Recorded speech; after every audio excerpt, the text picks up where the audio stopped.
tolongin saya Pak, saya habis dirampok.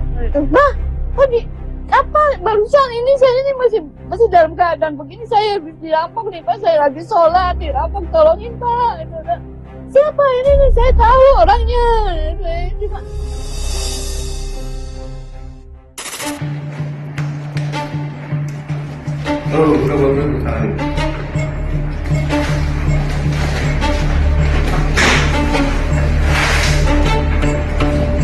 Ada lagi Bu, bisa? Udah nggak ada lagi.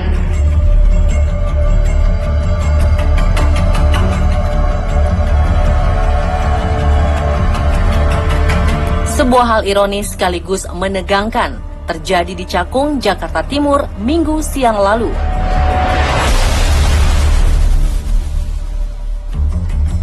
Seorang nenek bernama Hartati meminta bantuan ketua RT dan warga sekitar rumahnya untuk melaporkan aksi kejahatan yang menimpanya ke kantor polisi.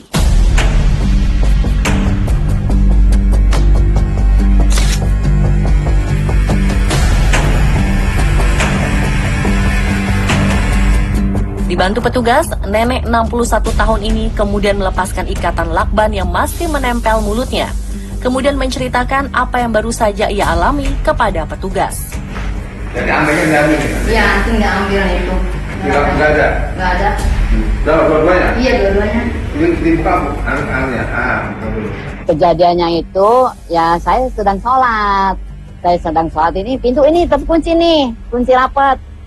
Dikunci hanya dengan tulah kayu kan, terus bagian bawahnya juga, cuman pintu sebelah itu, sebelah sini nih tempat warung itu, bagian atasnya kan ada setengah meter tuh terbuka tuh bagian atasnya, cuman bagian bawahnya tutup gitu kan. Setelah sholat tuh salam terakhir tuh pertama salam ke sebelah kanan, nah itu terus ngeliat ada ini orang masuk gitu, siapa tuh gitu kan, abang apa bio, anak saya gitu ya. Tapi nggak ada sautan, nggak ada.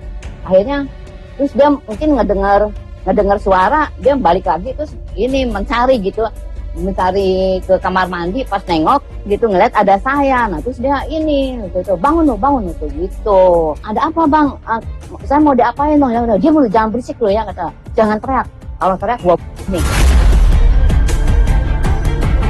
Astagfirullahaladzim bang, astagfirullah, istighfar bang. Abang baru keluar dari penjara, seharusnya abang tuh sadar. Insaf, bukan begini caranya ngelakuin lagi gitu. Gua ngelakuin kayak gini buat ngasih makan anak bini. Astagfirullahaladzim bang, apalagi sampai buat ngasih makan anak bini begini kelakuannya. Istighfar bang, dia bener langsung dililit tuh sambil nodongin sajam tuh. Nah, kan saya kan pakai mukena nih, pakai mukena, dia mukena diginiin tuh, diambil anting-anting saya. Kalau yang sebelah sini, yang sebelah kanan itu kan udah agak longgar ininya untuk dibuka gitu. Ya. Oh iya. Iya. Nah ini kalau yang sebelah kiri masih berasa sakit nih. Ya karena japitan. Iya masih keadaan kenceng ini anting-antingnya gitu, japitannya itu. Mungkin sama dia dipaksa kali masih berasa ada rasa sakit. Lagi masih baru-baru mah katanya mah merah, cuma nggak merhatiin tuh. Handphone, uang, anting-anting.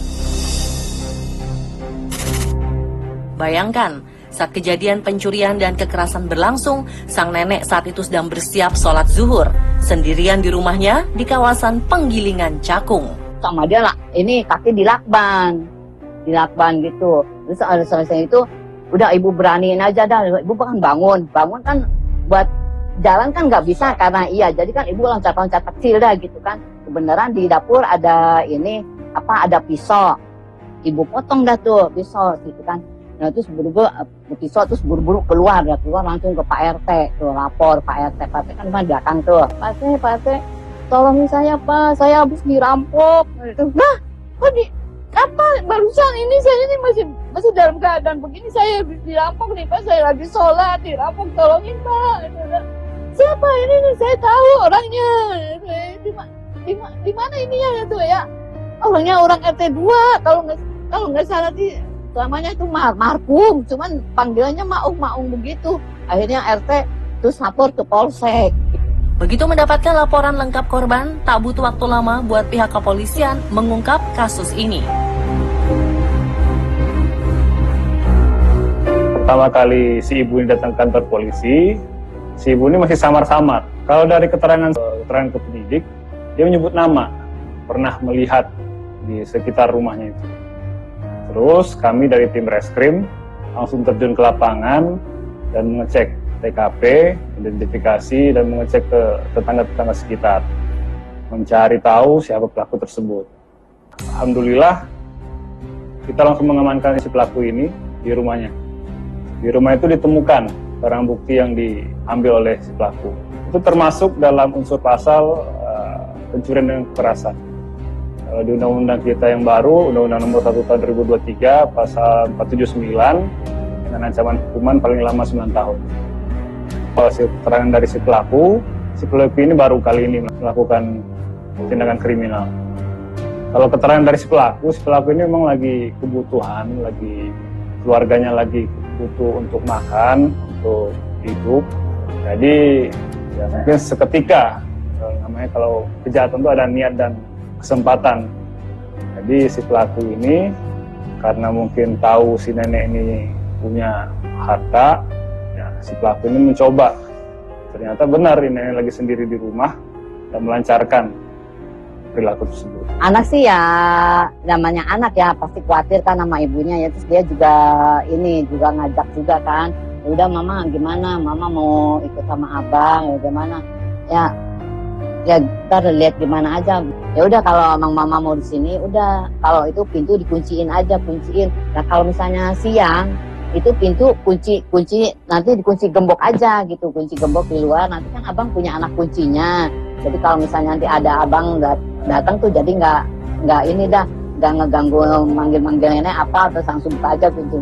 Pokoknya pintu dua-duanya harus dapet dah gitu. Nanti pintu yang di sini udah kuncinya dari luar aja. Kalau lagi ini ya ada berasa ini juga takut ya, cuman ya Bismillahirrahmanirrahim lah. Allah selalu melindungi gitu kan. Iya tuh. Semalam juga ya ini aja sih, semalam juga tidur sendiri, udah pada pulang semua.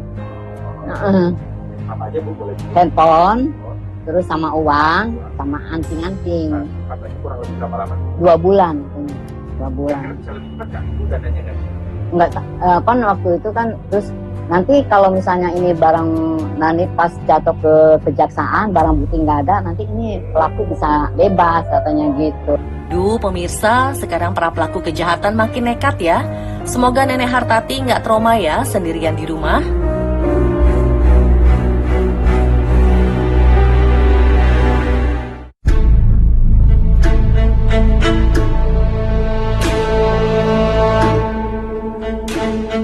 Kejahatan menimpa lansia bukan kali ini terjadi.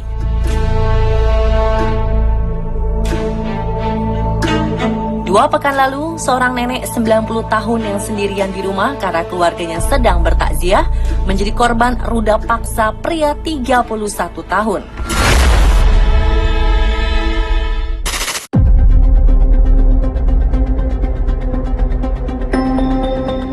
Masih soal lansia. Pekan lalu, seorang pengemudi ojol di daerah Sukmajaya, Depok bernama Juandi menjadi korban penipuan seorang penumpang yang memakai jasanya dari stasiun Depok Lama. Pria tersebut mengaku ingin membeli rumah dan meminjam motor Pak Juandi untuk menjemput seseorang.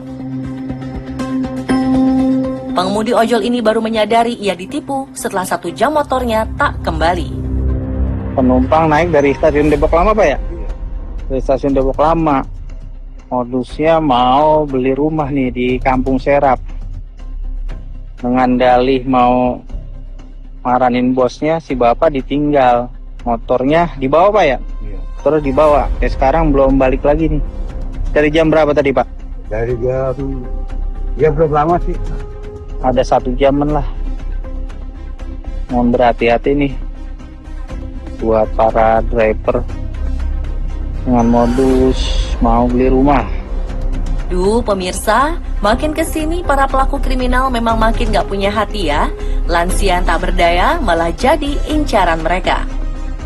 Bikin kita yang punya orang tua sudah uzur jadi makin was-was nih kalau ninggalin mereka sendirian. Apa pesan? Ya pasti sih hati-hati aja lah, soalnya kan sekarang zaman susah ya, pasti orang pada nekat gitu. Nekat. Kejahatan, nggak pandang dulu lah mau itu tetangga sendiri, mau lingkungan sekitar. Ini gitu. Kebetulan kan saya sama orang tua juga nggak jauh. Oh, ya. Jakarta, jadi kalau memang gimana saya selalu kabar mah atau apa segala macam, atau aku selalu tengok kalau pulang dari anak sekolah atau di rumah gitu segala macam. Ya aku bilang mah kalau lagi di rumah sendiri ya intinya pintu itu rumah dikunci. Pokoknya kalau ada orang yang nggak dikenal yang jangan dibukain pintu, intinya seperti itu aja sih. Paling kalau misalkan ada yang dicurigai atau gimana, ngintip dulu mah dari jendela atau segala macam, takutnya ada orang jahat kan kita nggak tahu ya. Gitu aja sih. Kalau dari secara pribadi ya lihat gitu ya sama kayak orang tua saya. Ya sebetulnya sih dengan kejadian begini ya ada rasa khawatir juga sih takutnya ya. Karena ya kayak ini kan anak-anaknya pada nggak ada nih. Dia sendiri. Ya mungkin lihat pas kejadian gini ya mungkin ada faktor trauma juga kan. Ya saya sih nggak bisa ngasih masukan ke orang tua, yang pasti mah ya gitu sebagai anak-anaknya aja yang sering-sering nengok gitu. Ya kalau kejadian ini kan semuanya kan nggak diinginkan, cuman mungkin karena faktor pelakunya ini sudah rusak, jadi nggak lihat posisi tetangga atau istilahnya yang dilakuin itu orang tua atau apa, jatuhnya gelap mata ya udahlah itu. Karena ini kejadiannya orang tua, ya mungkin kita sebagai anak juga ada rasa khawatir.